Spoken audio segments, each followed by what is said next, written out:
30শে ফাল্গুন, 15ই March, রবিবার, পাপমোচনী একাদশী 2026 এবং 1432 সন। সুধী বৈষ্ণব ভক্তবৃন্দ, পাপমোচনী একাদশী আমরা কেন করব সেটা মাহাত্ম্য শুনলেই আমরা এটা বুঝতে পারবো। শ্রীকৃষ্ণ বলেছিলেন ধর্মরাজ যুধিষ্ঠিরকে যে প্রাচীনকালে অতি মনোরম চৈত্ররাজ পুষ্প উদ্যানে মুনিগণ বহু বছর ধরে তপস্যা করতেন। একসময় মেধামী নামে এক ঋষিকুমার সেখানে তপস্যা করছিলেন।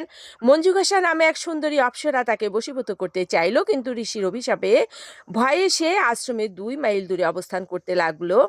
বীণা বাজিয়ে মধুর স্বরে সে গান করত। একদিন মঞ্জু ঘোষা মেধাবীকে দেখে কামবানে পীড়িতা হয়ে পড়ে। এদিকে ঋষি মেধাবীও অপ্সরার অনুপম সৌন্দর্য দেখে মুগ্ধ হন। তখন সেই অপ্সরা মুনিকে নানা হাব ভাব ও কটাক্ষ দ্বারা বশীভূত করে। ক্রমে কাম পরবশ মুনি সাধন ভজন বিসর্জন দিয়ে তার আরাধ্য দেবকে বিস্মৃত হন।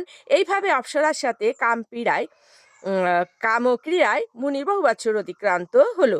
মুনিকে আচারভ্রষ্ট দেখে সেই অপ্সরা দেবলোকে ফিরে যেতে মনস্থ করলেও মুনি কিন্তু ফিরে যেতে দিলেন না। এভাবেই আরও বহু বছর কেটে গেল। এক সময় মুনি তার ভুলটা বুঝতে পেরে উনি মঞ্জু ঘোষার প্রতি ক্রোধ পরবশ হয়ে বললেন, রে পাপিষ্ঠ দুরাচারিণী, তপস্যার ক্ষয়কারিণী, তোমাকে ধিক।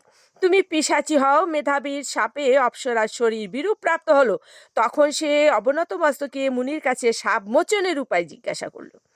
মেধাবী বললেন, হে সুন্দরী, চৈত্র মাসের কৃষ্ণপক্ষিয়া পাপমোচনী একাদশী সর্বপাপ ও ক্ষয়কারিণী। সেই ব্রত পালনে তোমার পিশাচত্ব দূর হবে। পিতার আশ্রমে ফিরে গিয়ে মেধাবী বললেন, হে পিতা, এক অপ্সরা সঙ্গদোষে আমি মহাপাপ করেছি।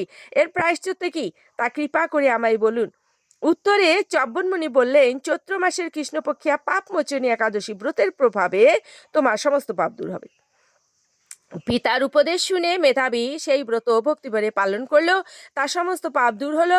পুনরায় তিনি তপস্যার ফল লাভ করলেন। মঞ্জু ঘোষাও ওই ব্রত পালনের ফলে পিশাচত্ব থেকে মুক্ত হয়ে দিব্য দেহে স্বর্গে গমন করলেন।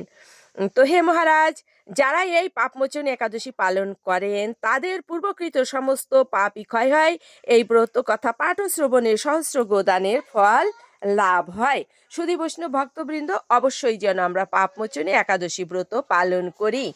যেহেতু 15ই মার্চ পাপমোচনী একাদশী রবিবার, তাহলে সোমবার আমাদের পালন হবে হচ্ছে পহেলা চৈত্র, সেদিন 16ই মার্চ, সূর্য উদয় থেকে 8টা 28 পর্যন্ত আমাদের পালনের সময়।